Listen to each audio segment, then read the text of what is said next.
Ya, selamat pagi listener. Seperti janji saya tadi, Salon Perilaku hari ini tentunya bersama dengan Care Plus Indonesia. Dan listener, tahukah Anda saat ini di tangan saya sudah ada buku berjudul It's Time to Win More Profit. Kalau lihat judulnya saja ini pasti ibarat lagu gitu ya. Kita langsung tahu nih lagunya genrenya pop atau lagunya jazz. Kalau dari judul buku ini saya langsung tahu genrenya yang pasti adalah bisnis gitu ya. Jadi saya akan mengupas tentunya bersama dengan sang penulis bukunya. Dan juga tentunya ada Pak William Wiguna dari Care Plus Indonesia. Halo Pak William, selamat pagi. Halo, selamat pagi juga Mbak Ria dan hard listener. Ya, apa kabar Pak William? Luar biasa cerahnya. Luar biasa cerah ya. Yes. Oke, dan kali ini juga kita sudah hadir Coach Tom. Halo. Ya, halo Coach Tom. Apa kabar? Baik sekali. Coach Tom namanya unik banget gitu ya. Tadi saya pikir Mak gitu dibacanya. MC kan dibacanya gitu ya Pak William. Iya. Ternyata bacanya Tom MC Ifle. Dan nggak pakai kuadrat. MC Tom MC Ifle ya. Kalau itu Einstein ya. Iya. Baik, Coach Tom, kalau lihat judul bukunya It's Time to Win More Profit. Saya tadi sudah bilang genrenya bisnis ini udah pasti. Betul. Kalau mau lihat jam terbang seorang Master Coach Tom ini sebetulnya sudah berapa ribu jam terbang, Coach? Kalau dihitung-hitung benar-benar akurat ya, 25.000 jam terbang. 25.000 jam Sejak terbang. tahun 2006, mungkin total pengusaha yang sudah saya coach one on one ya, sudah bukan lagi dalam grup, itu udah kira-kira 1.000 orang. 1.000 orang yang di coaching atau langsung, dibina gitu ya. Iya. Itu ngapain aja sih sebetulnya Coach Tom? Coaching itu adalah satu proses ngobrol sebenarnya.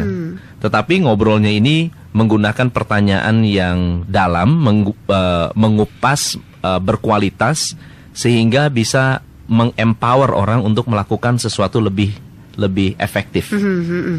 Seperti jadi kayak membuat semangat gitu ya. Bikin semangat, bikin orang punya apa tuh? Bedanya guru dengan coach, kalau guru lebih banyak telling. Anak-anak ini begini, ini begini, ini begini. Tapi coach lebih banyak bertanya. Oh gitu. Ya, kita mungkin kalau dari sesi coaching 90% waktu digunakan coach untuk mengajukan pertanyaan kepada si klien. Jadi semacam seperti mendiagnosa gitu ya. Kalau dokter kan ini kan mendiagnosa. Betul. Diagnosa menggunakan pertanyaan-pertanyaan menggali untuk menemukan akar masalah. Tetapi coaching, pertanyaan-pertanyaannya digunakan untuk membuat orang mau action lebih banyak. Oke, iya. Mau melakukan tindakan yang lebih smart, mau mengevaluasi cara berpikirnya, dan menemukan jawaban dari dalam dirinya sendiri. Jadi kita menggali. Karena manusia itu sudah memiliki resource yang luar biasa, sumber daya yang luar biasa, tapi nggak pernah dirangsang ya untuk ditindaklanjuti. Untuk action begitu ya. Untuk action. Iya. Oke, gimana Pak William Wiguna? Ya, saya melihat Pak Coach ini kalau boleh sih mengulang lagi nih ceritanya. Ini anak desa loh Pak Bu Rian. Desa mana Pak? Siapa tahu saya pengen gitu ya. agar Coach Tom ini coba menginspirasi juga bahwa Anda ini di Indonesia ini SDM yang ada di pelosok-pelosok. Coba dengerin ceritanya. Ya, latar belakang saya sebetulnya dari Bogor. Ya, kalau dari sekolahnya itu SD-nya bukan SD terkenal. Jadi kalau Pak William tadi, wah sekolahnya di sekolah anu ya, wah sekolah hebat. Titik Bogor saya, gitu ya. Kalau saya tinggal di Bogor, Bogornya pun agak coret-coret sedikit. Astaga. Ya, namanya juga daerahnya Desa Sukasari. Kemudian di situ ada satu sekolahnya sekolah SD Pertiwi, saya sekolah di sana. Kemudian SMP-nya masuk negeri. Ya, lalu SMA-nya SMA 3 Bogor. Dan sayangnya saya nggak bisa lanjut kuliah. Ini saya kaget. Kemudian gimana nih ceritanya? Setelah itu bagaimana setelah SMA? Ya, setelah itu ya mau nggak mau saya harus melakukan segala upaya untuk mengejar ilmu yang ketinggalan dengan baca buku. Ya, dengan baca buku, dengan melakukan segala sesuatu, mencoba segala sesuatu. Ya, saya ke SMP itu saya udah cari uang sendiri untuk jadi kenek. Ih, luar biasa loh. Jadi kenek angkot gitu ya. Tapi tujuannya adalah untuk Cari duit, benar. Cari uang, bukan untuk diri sendiri, untuk mama dan untuk ditabung sebagian. Soalnya kan kadang-kadang kita melihat banyak anak-anak tanggung gitu ya, mereka jadi connect, tapi akhirnya kita jadi takut nih orang-orang yang ada di dalamnya karena sepertinya mengintimidasi begitu supaya kita kasih. Kalau dulu sendiri Coach Tom itu memang untuk bertahan hidup begitu ya. Ya, pada dasarnya keluarga nggak terlalu miskin juga nggak. Cuma saya memiliki keinginan yang berbeda dari saudara-saudara yang lain, di mana saudara-saudara yang lain yang ya sudah bisa sekolah, sudah lebih suka main. Kalau saya lebih suka cari uang aja. Oh gitu. Jadi memang dari kecil udah jiwa bisnisnya memang sudah terlatih gitu ya. Dan jadi kalau mungkin dari orang tua juga cukup bagus ya. Jadi kalau orang tua, kalau misalnya saya mau bilang, "Ma, saya mau beli motor." Mama bilang, "Mama nggak punya uang." Jadi nggak bisa langsung beli motor. Jadi harus mikirin gimana caranya. Saya tanya mama bisanya apa? Bisa bikin kue nggak? Mama bisa bikin apa nggak? Pernah saya makan kue sus. Mama bikin kue sus, kemudian saya makan, "Mah, ini enak, Mah. Mah, mendingan bungkusin dua-dua, nanti saya bawa ke pasar, saya jual di pasar." Jadi saya keliling ke pasar, naro, dia naro, "Mak, naro. Kadang-kadang saya kasih sampel ke si ownernya. Tante mau nggak cobain ini? Kalau mau, boleh nggak titip jual di sini? Kalau enak, boleh nggak titip jual? Dititip jual, ternyata jadi luar biasa. Sama bisnis bakso tahu juga begitu. Dan itu sejak saya sekitar kecil lah. Nah, setiap kali saya kursus ya. Kursus, saya selalu bawa makanan. Dan makanan itu saya jual. Pulang bawa nyetor duitnya ke si mama. Meskipun kecil lah. Sangat-sangat kecil sekali, tetapi di situ saya menemukan fun-nya, memberikan nilai tambah kepada orang lain yang membeli produk kita, tapi juga ada serunya juga karena terima uang. Iya. Nah, sebetulnya berarti waktu mindset itu bisnis itu sudah ada sejak di bangku sekolah berarti. Apa sih yang dipikirkan waktu itu? Nah, sebetulnya nggak ada pikiran apa-apa. Sebetulnya sama sekali nggak ada pikiran apa-apa. Saya hanya ingin memberikan yang terbaik untuk orang tua. That's it. Terus ya punya tabungan sedikit. Ya udah, itu aja. Jadi nggak terlalu rumit-rumit lah. Dan ternyata jalan gitu ya. Ya basically kalau saya sekarang bisa katakan cari uang itu gampang. Saya bisa katakan kita keluar dari ruangan ini, nggak usah bawa apa-apa, kita bisa dapat uang. Very simple dan tidak susah sama sekali. Mantap. Yang susah adalah orang yang mau melakukan atau mengalahkan egonya untuk mencari uang. Itu yang susah. Iya. Gengsinya gede gitu ya. Betul. Iya. Kita kan diperhadapkan dengan orang-orang seperti itu ya Pak William ya. Padahal sebetulnya tadi Coach Tom sendiri sudah mengatakan keluar dari ruangan ini aja deh gitu ya. Kalau kita mau melakukan sesuatu, kita mau action, kita bisa dapat duit gitu. Jadi kadang-kadang saya suka bingung. Ada orang bilang, "Saya pinjam uang 100.000 aja, pinjam uang 200.000 aja." Kalau kita hitung pengemis di pinggir jalan, mereka mungkin income-nya lebih dari itu dalam satu hari. Iya. Ya kalau 1 jam. Tapi kan kita nggak mau begitu, Coach. Exactly. Saya bilang nggak ngapa-ngapain aja bisa terima uang. Oh iya. Dia nggak ngapa-ngapain. Gimana ngapa-ngapain? Apalagi kalau kita do something, do something. Ngapa-ngapain itu ya? Betul. Iya. Oke, kita akan break sebentar. Nanti kita lanjutkan lagi. Nanti kita akan bahas seputar buku Coach Tom, It's Time to Win More Profit. Dan listener silakan untuk Anda yang nanti mau tanya-tanya boleh melalui PIN BB Heartland 54DD9215 atau WhatsApp di 0855885100 dan juga hubungi kami di 0215919244. Your family station 100.6 Heartline FM. Terima kasih Anda masih bersama dengan kami Heart Listeners, dan sudah di pukul 9:16 saat ini. Saya Ria masih terus menemani Anda hingga ke pukul 10 nanti di Salon Perilaku bersama dengan Pak William Wiguna dari Care Plus Indonesia, dan juga tentunya ada Coach Tom MC Ivla ya, penulis buku It's Time to Win More Profit, cara cerdas menjadi entrepreneur kelas dunia. Anda boleh bergabung melalui PIN BB Heartline, WhatsApp atau juga melalui line telepon. Nah, Coach Tom ini merupakan founder dari Top Coach Indonesia. Ini Top Coach Indonesia ini apa, Coach Tom? Ya, Top Coach Indonesia adalah coaching company yang saya bangun tahun 2009. Saat ini sudah ada sekitar 37 pelatih bisnis tersebar di seluruh Indonesia. Dan Top Coach Indonesia masuk ke dalam Top 100 Coach in the World. Wow. Kemudian kita juga organisasi yang terakreditasi untuk melakukan coaching, tapi bukan hanya untuk people development, tapi juga untuk proses, seperti misalnya menggunakan tools seperti Six Sigma, Lean, kemudian TRIS dan Operation Excellence begitu. Sebetulnya emang ada coach yang tidak terakreditasi ya, coach? Iya. Iya, kalau kita lihat sekarang soalnya banyak sekali kayak menandakan saya coach ini Betul, gitu. betul. Jadi coaching ini sebenarnya sangat tua ya. Umurnya tua karena tugas coach adalah mengedukasi. Tugas coach adalah mengedukasi, tapi kadang-kadang suka banyak orang yang bingung, kok mengedukasi malah bertanya. Mengedukasi kok bukannya memberitahu. Iya, tapi malah bertanya. Iya, karena kata edukasi sendiri datang dari kata educare. Educare artinya to draw out. Membuat orang mengeluarkan potensi yang sudah ada di dalam diri orang tersebut. Yang orang tersebut dia tanpa sadari dia nggak tahu ya. Tanpa dia sadari betul. Dia nggak tahu potensinya. Exactly. Oke. So jadi kita banyak menggunakan pertanyaan-pertanyaan ini dan fokusnya pada bisnis. Pada pengusaha. Nah, banyak di luar sana coachnya lebih fokus kepada life coach gitu ya.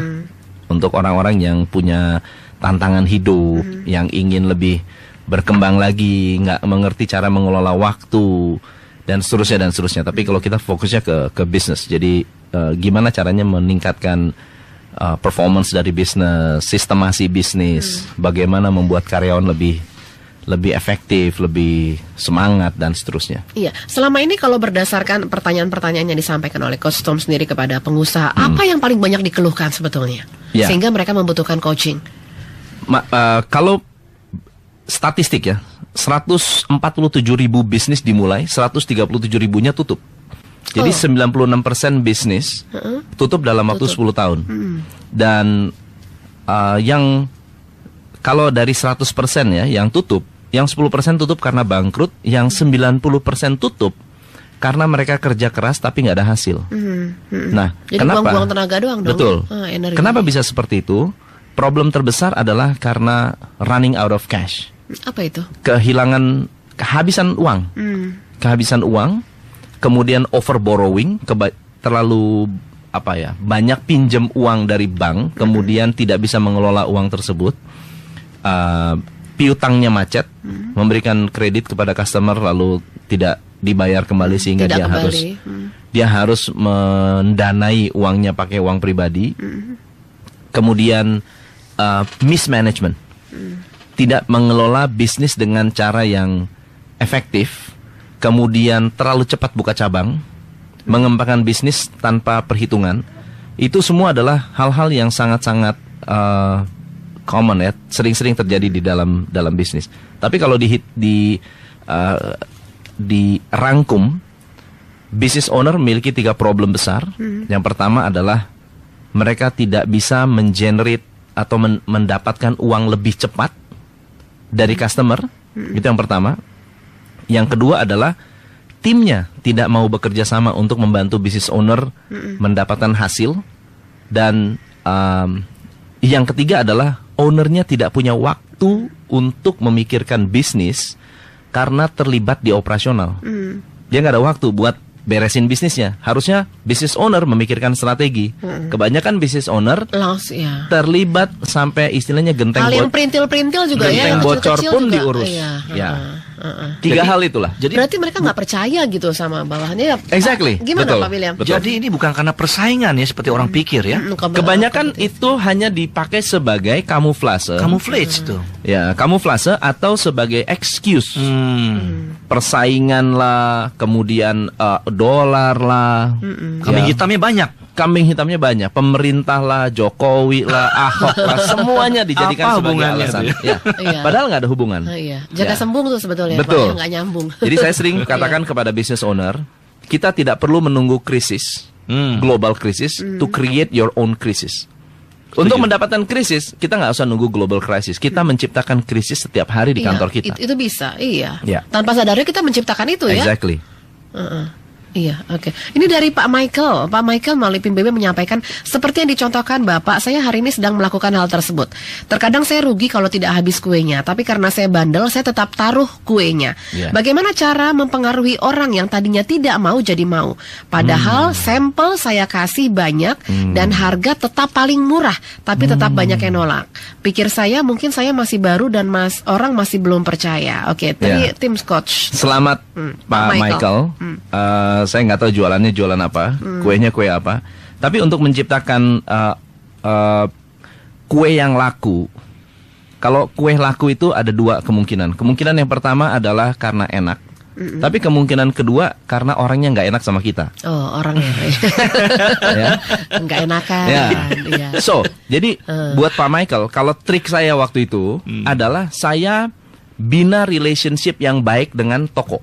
Kalau saya titip di toko ya. Jadi contohnya misalnya, kalau saya datang, saya nggak mungkin hanya sekedar taruh barang. Pasti saya bantu angkat sampah. Pasti saya bantu angkat sampah. Pasti saya bantu untuk bersihan meja. Pasti melakukan sesuatu. Pasti saya melakukan sesuatu. Ya apapun itu. Jadi tidak perlu kita melakukan sesuatu di mana kita mengharapkan imbalan dari situ. Enggak, justru, tapi nanti setelah itu gitu ya. Exactly. Buat saya ada sampah di pinggir toko, saya bantu sapu. Saya bantu sapu dan saya nggak pernah nggak mengatakan begini. Bos, gue habis nyapu ya. Oh ya. Nggak ada tuh. Saya nyapu, datang. Halo Ci, apa kabar? Oh nih.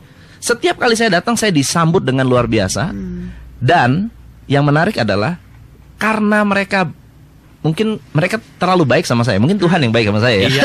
Tuhan yang baik sama saya. Jadi sama saya juga baik kok. Jadi kalau misalnya barangnya nggak habis, dia bilang begini, udahlah Tom, nggak usah dibawa lagi. Kan biasanya saya sore saya datang, kalau ada BS gitu ya, barang sisa, retur. Udahlah Tom, nggak usah dibawa nih, buat kita aja. Dimakan sendiri. Jadi mereka yang makan dan mereka bayar full.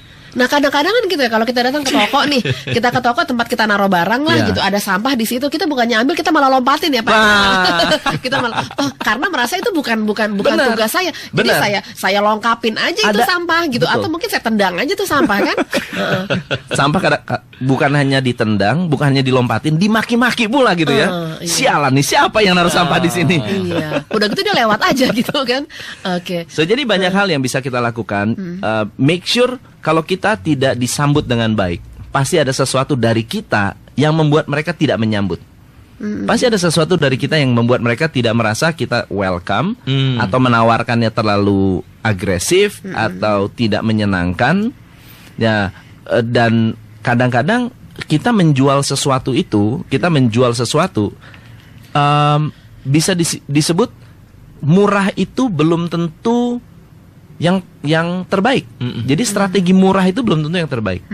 Tetapi strategi enak atau rasanya enak, rasanya oke, dan siapa yang jual, orang yang menjual itu lebih penting daripada harganya. Iya. Gitu. Yang penting enak gitu ya. Enak, konsisten. Kalau dari enak mulut ke mulut menarik, tuh biasanya. Mulut ke mulut. Enak tuh di sono tuh, enak tuh di sana gitu ya. Lalu bisa jadi Pak Michael jangan hanya sekedar jualan, tapi juga minta kontaknya.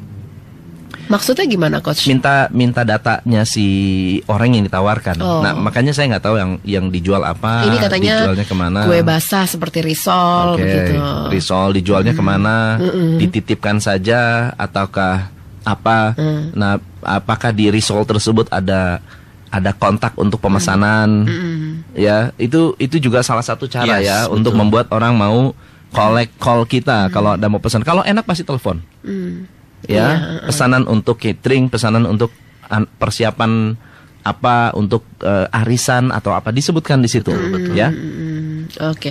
Oh ini Pak Michael, ya saya baru ingat. Saya pernah datang ke Heartland loh. Saya pernah bawa lumayan cukup banyak tuh ke sana buat teman-teman di sana. Oh ya saya udah nyobain. Udah pernah nyobain juga. Saya jadi nggak enak nih. Gimana? Gitu ya. Gimana gitu. Kalau nggak enak pesen lagi loh Bu. Iya pesen lagi ya. Oke, dari Pak Filipus mengatakan luar biasa ini pengalaman dari Coach Tom. Kira-kira bisa nggak ya anak-anak saya didik seperti itu gitu? Gimana Pak? Nah, kalau Mungkin karena biasa anak-anak yang dibanja gitu ya, biasa memang karena saya sendiri boleh dibilang keluarga bukan miskin, bukan orang miskin ya, tetapi orang tua saya memiliki habit tidak mudah memberikan uang. Tidak mudah memanjakan begitu ya. Kayak misalnya contohnya, saya waktu SMP itu saya senang bikin radio FM. Bikin rakit radio. Nah, untuk membeli komponen itu kan butuh uang. Iya. Nah, gimana caranya saya bisa minta uang dari orang tua? Nah, saya harus negosiasi. Saya harus ada sesuatu yang saya berikan untuk orang tua mau kasih saya balik. Ya. Ada ajaran dari Jim Rohn. Jim Rohn mengatakan begini. Jim Rohn itu adalah gurunya dari Anthony Robbins. Anthony Robbins. Dia pernah bekerja di Jim Rohn. Dia mengatakan begini, kalau anak saya minta uang $10, buat saya itu kecil sekali uangnya. Tetapi kalau kita bilang dia melakukan sesuatu untuk $10 itu, misalnya contohnya, kamu buat saya rangkuman buku, baru kamu saya kasih $10. Bikin saya rangkuman buku ini, $10 kamu bakal dapat. So dia melakukan sesuatu, toh ada waktu, bisa baca, bisa merangkum. Tapi karena dia baca buku, karena dia rangkum buku, anak itu jadi tambah pinter. Sekarang $10 bukannya sesuatu jadi yang susah. Jadi dia dapat duitnya pinternya dapat, dan dia siapa tahu juga dia akhirnya jadi suka, jadi suka baca buku, suka nulis buku. Akhirnya gitu tanpa harus $10, anak itu baca buku dengan sukarela, dengan senang hati. Kalau tadi dikasih $10 udah dia langsung keluar rumah tuh ya. Betul. $10 berarti uang itu tidak ada value-nya. Iya. So kita harus memastikan uang harus ditukarkan dengan value. Kadang-kadang persoalan kita sebagai orang tua begini, Coach Tom, ketika anak saya minta uang gitu ya, kalau saya nggak langsung beri, biasanya mukanya berubah tuh. Ngamuk gitu ya. Nah, normal. Gitu. Ini namanya, dan itu buat saya sebagai seorang ibu kan, udahlah. Itu apa sih, namanya gitu. Tough love.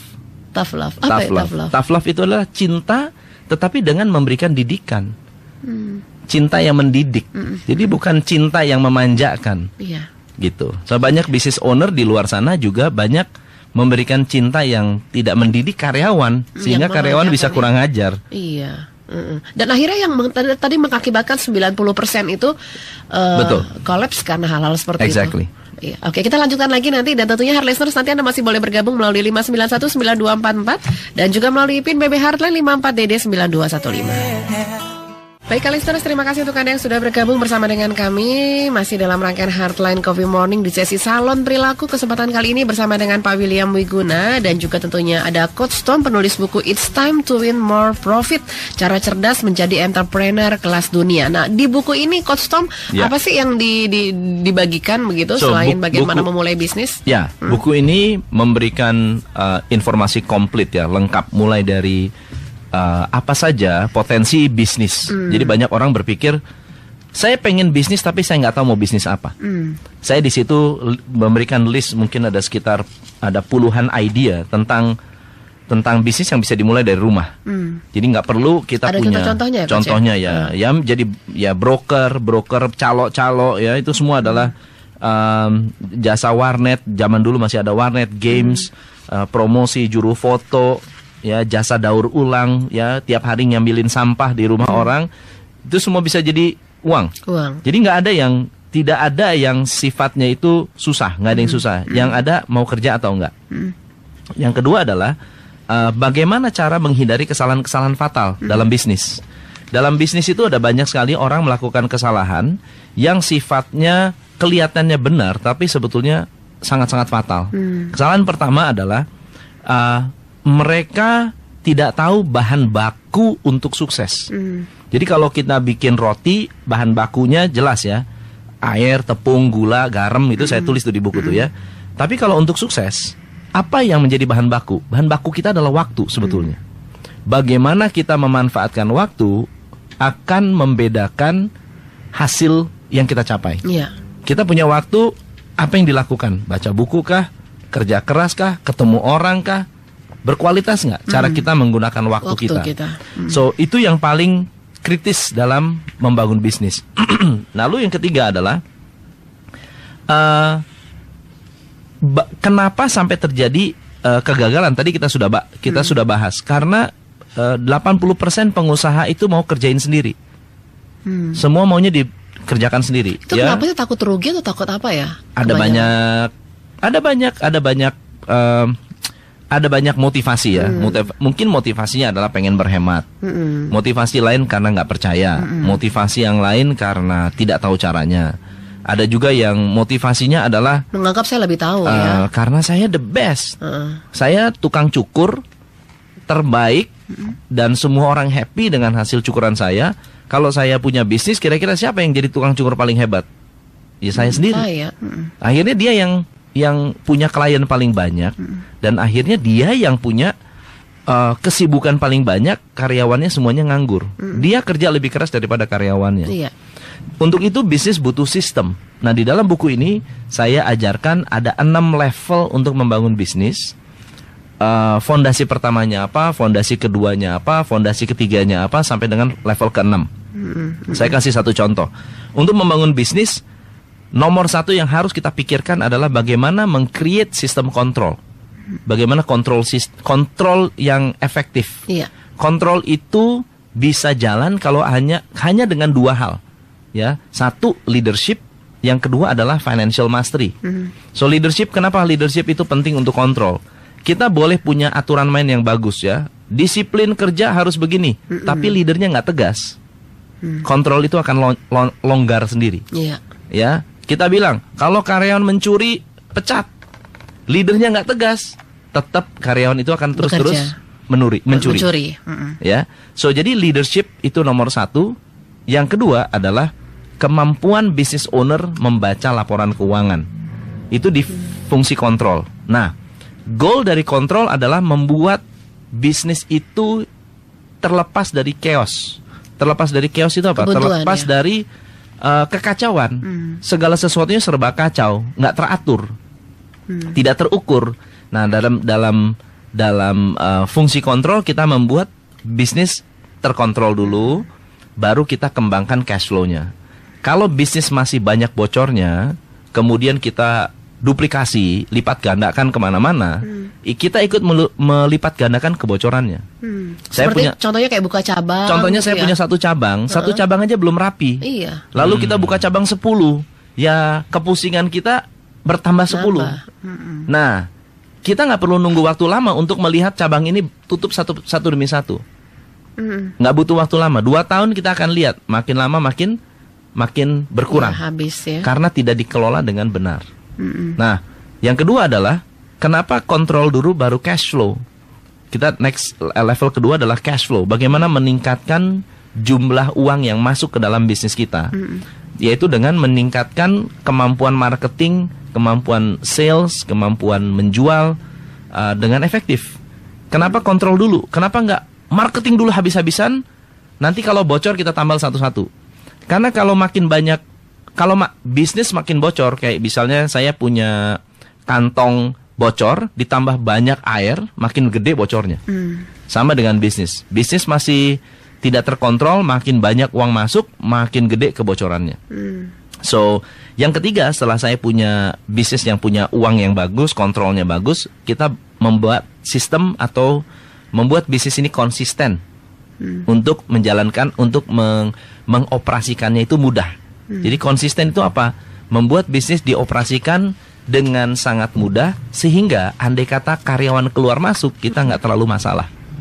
Nah, baru kita next levelnya adalah membangun kolaborasi tim, mencari leader, mencari manajer, kemudian kita membuat general manager ini bisa kita berikan delegasi tugas yang lebih besar, sehingga business owner bisa fokus kepada strategi yang lebih luas lagi. Iya, harusnya memang ke situ ya, Pak William. Gimana Pak William?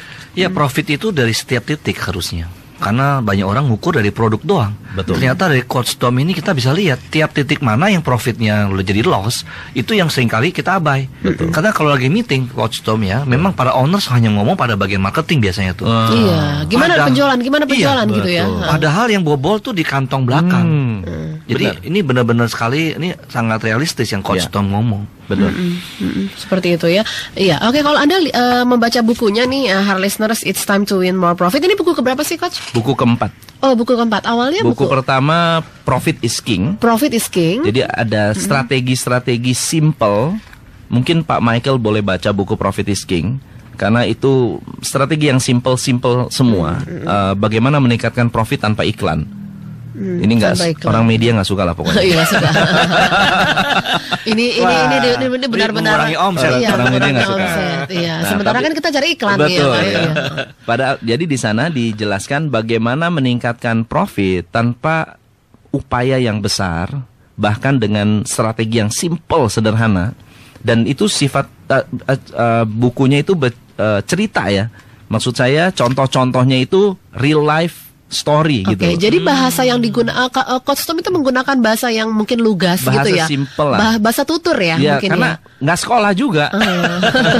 Jangan begitulah, Coach. Maksud saya, Iya. saya tidak Kita yang sekolah aja menggunakan belum bikin bahasa- buku. Iya. Soalnya misalnya kita bisa belajar dari tukang mie ayam. Ya, gimana tukang mie ayam bisa melakukan upselling.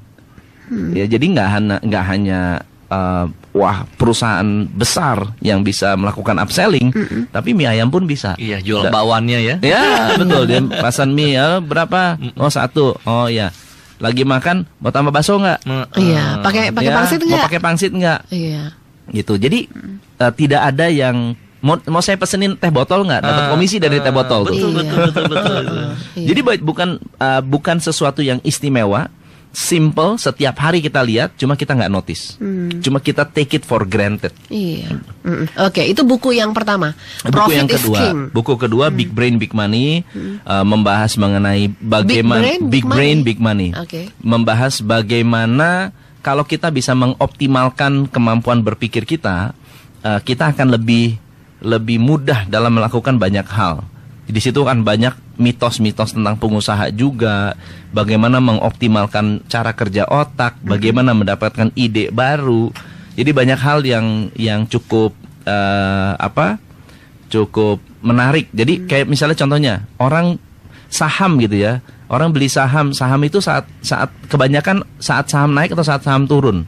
Kebanyakan orang beli 80%, 90% bahkan ketika dia naik. Kenapa? Karena faktor emosi yang tidak dikelola oleh otaknya dia. Wah, bakal untung nih gue gitu. Bakal untung nih gue gitu. Seharusnya dibalik. Harusnya dibalik. Harusnya saat saham drop kita beli, saat saham drop orang nggak mau beli. Ketika saham drop kan kita nggak tahu nih bagaimana kelanjutannya ini gitu kan. Itu pertanyaan yang sering sekali ada. Betul. Kebanyakan orang berpikir, wah ada saat saham drop orang nggak beli. Nah sekarang pertanyaan saya, kalau saham Google drop habis, kira-kira kita mau beli nggak? Saham drop Google turun, sahamnya murah banget, Iya. beli nggak? Kalau ngeliat potensi Google-nya saya pasti beli. beli lah. Iya, kalau lihat potensi Blue chip Google-nya. itu. Iya. Exactly. So justru bukan saat dia naik kita beli seharusnya. Jadi saya kasih banyak ilustrasi di sana. Kita nih balikin paradigma ya, paradigma orang. Betul, cara orang berpikir. Seperti contohnya kalau di Profit is, di sana saya bahas tentang pengalaman. Apakah pengalaman guru yang terbaik? Banyak orang berpikir pengalaman adalah the Guru. best teacher. Iya. Menurut saya pengalaman is the worst teacher. Kenapa the worst? The worst. Kenapa the worst? Karena kalau kita belajar dari pengalaman, seharusnya yang kita pelajari bukan Hal yang jelek ya. bukan. Kebanyakan orang memanfaatkan pengalaman bukan untuk belajar, tetapi not to do it again. Oh, tidak melakukan lagi hal yang Yeah. sama. So pengalaman becomes the worst teacher. Contohnya begini, saya pernah jual tapi gagal, saya nggak mau jualan lagi. Trauma tuh jadinya. Exactly.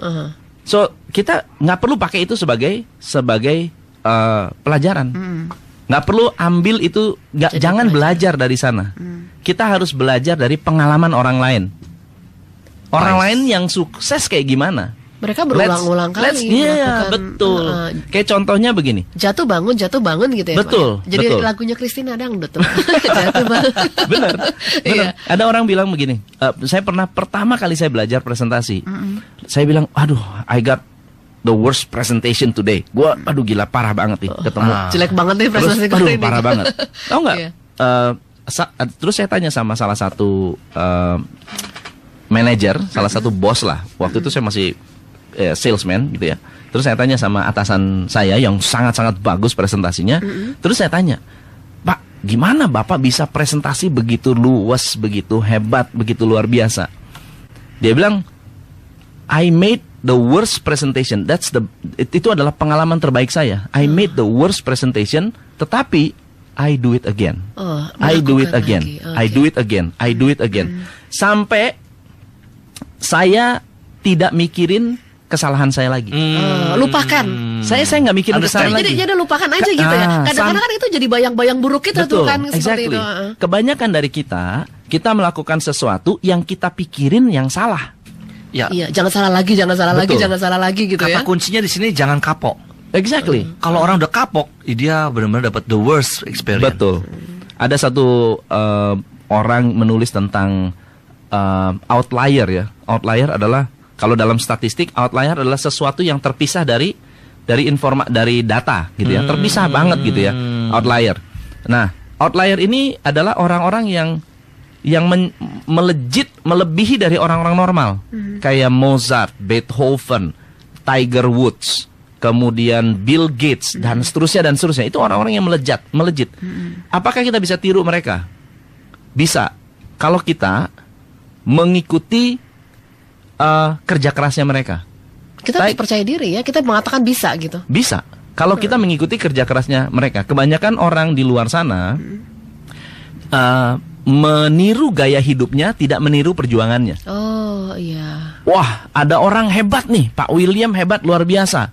Pakai mobil apa? Mercy. Oh, kalau mau hebat, saya harus pakai Mercy. Shortcut. Jadi itu. Dia tidak tahu Pak William susahnya kayak apa. Tiru susahnya. Harus ditiru soalnya susahnya. Pak William nggak cerita susahnya. Ya. Pak William harus kita cerita harus dulu meniru susahnya. dia, harus memodel dia, bukan saat sukses, justru saat susah. Model lah cara dia berjuang, ketika berjuang, sehingga kita bisa dapatkan hasilnya seperti apa yang dia hasilkan sekarang. Agree. Iya, agree juga. Setuju. Gimana Pak William? Banyak orang nggak nanya kenapa saya itu nangisnya gimana. Bu Ria harusnya nanya ya. Nangisnya gimana? Makanya tadi ketika saya ketemu Tom, soalnya kalau saya tanya nangisnya gimana, kayak mengorek luka lama gitu. Tadi pagi pertanyaan saya pada Coach Tom adalah masa kecilnya ini yang saya mau agar pengen tahu gitu listener dengerin. Pengen Karena ini orang seringkali nanya kalau udah suksesnya baru orang ngiler. Iya. Dan menurut saya yang realistis adalah seperti ini. Bayangkan bahwa seorang yang tidak sekolah tapi bisa bikin buku 4 dan punya bisnis sendiri sekarang. Jadi ingat Bu Susi malah jadinya. Ibu Susi Pujiastuti? Iya. Oh iya betul. Kan gitu ya. Helikopternya banyak tuh. Gitu ya. Yang seperti itu ya. Ya, banyak orang pengen shortcut lah, tapi sebetulnya tidak ada shortcut. Tidak ada shortcut. Iya. Nah, selama ini yang di coaching yang Coach Tom pegang begitu ya, ini para pengusaha, pemilik bisnis, mereka bisa meningkatkan profit mereka berapa persen? Sampai dengan 5.400%. Mantap. Wow, 5.400. Banyak potensi yang kita tidak lihat di bisnis ini, yang orang pikir, oh saya sudah biasa melakukan, tapi sebetulnya kalau disentuh sedikit bisa luar biasa. Sedikit doang tuh Pak disentuh luar biasa ya. Baru sedikit tuh. Sedikit. Contoh simple. Ada sebuah restoran di Manado, dia bilang saya harus naikin harga. Karena margin saya makin lama makin tipis, karyawannya makin banyak. Kemudian saya datang ke sana, lalu kemudian saya bilang begini, Bapak, kalau kita melakukan sesuatu, kita lakukan exercise lah. Kita lakukan exercise, kemudian exercise ini kita akan ukur. Setelah kita ukur, Bapak lakukan perubahan-perubahan. Bapak yang tentukan sendiri mau berubahnya seperti apa. Wow. Jadi hanya dengan mengurangi, ini simpelnya sampai malu ngomongnya. Ya. Apa contohnya? Ya, sampai malu ngomongnya. Hanya dengan mengurangi langkah kerja pegawainya. Langkah kerja pegawai, ya, dari waiternya, kokinya, kemudian ngambil minumnya, mereka bisa menghemat 70 juta per bulan. Wow, hanya berarti jarak tadinya jaraknya jauh. Jaraknya gitu jauh, jadi diperpendek. Jarak pelayanannya untuk melayani orang. Kayak itu juga tuh Pak, saya merasa ya setelah tol naik 500 gitu ya, itu jadi tambah macet. Itu kayaknya jadi susah dapat, soalnya susah kembaliannya tadinya 5.000 kan gampang tuh kasih ya. Jadi 4.500 dia nyarinya kan lebih lama tuh ya. Betul. Dan dikalikan berapa ribu mobil dan itu akhirnya cuma dan persoalan itu kalau 500. Betul. Dan itu kalau dihitung timernya 1 detik kalau dikumpulkan 1000 karyawan itu jadinya banyak. Iya betul. Iya benar-benar. Ya, kalau kita punya 1000 karyawan, satu karyawan buang waktu setengah jam aja satu hari, itu sudah miliaran tuh, 1,5 miliar bisa 1 tahun. Nah, yang, buang uang. Iya, yang tadi restoran Manado itu setelah mengurangi langkah, Hanya ngurangi langkah aja. akhirnya Dia menghemat 70 dari juta. jumlah orangnya berkurang, kemudian percepatan si pelayan melayani untuk pelayanan ya. pelayannya melayani si siapa? Melayani Customer-nya. customer jauh lebih cepat. Turnover restorannya lebih tinggi. Kebanyakan orang lihat penuh nggak mau masuk. Iya. Kalau sekarang nggak sempat penuh, selalu ada harus selalu ada tempat kosong. Gitu. Iya, oke, luar biasa nih Coach Tom. Saya senang banget gitu ya untuk hari ini kita belajar banyak ya. Iya. Pak William, gimana Pak William sebelum kita akhiri? Semoga jumlah kata-kata juga tidak bisa menghemat ya. Ya, Seorang pembicara harus banyak ngomong, bukan? ya, pembicara harus banyak ngomong, tetapi bagaimana membuat yang kompleks menjadi simpel. Nah, itu yang penting. Iya. Bukan jumlah kata-kata, Bu Ria. Iya, betul. Jadi, Bu- Penyiar juga katanya harus banyak ngomong juga, Iya, Pak. Bu Ria Kalau nggak banyak jangan ngomong- sampai tambah irit ya. Ya. Oke, baik. Coach Tom, terima kasih sekali. Ya. Ada yang mau disampaikan dulu, Coach, silakan. By the way, buat yang tadi sudah sharing, kalau boleh saya minta nama, alamat dan nama alamat, atau saya kirimkan bukunya ke sini. Oh, Saya akan silakan, kasih Pak. buku, Betul. buku untuk kenang-kenangan dari saya. Oke, terima kasih. Coach Tom, buat saya juga ya. Siap. Siap. Oke, baik. Ya, terima kasih Coach Tom MC Evil ya, betul. Thank you. Oke, dan juga Pak William Wiguna dari Care Plus Indonesia. Makasih Pak William. Sama-sama. Ya, dan listeners, salon perilaku kembali akan hadir di kesempatan minggu yang akan datang.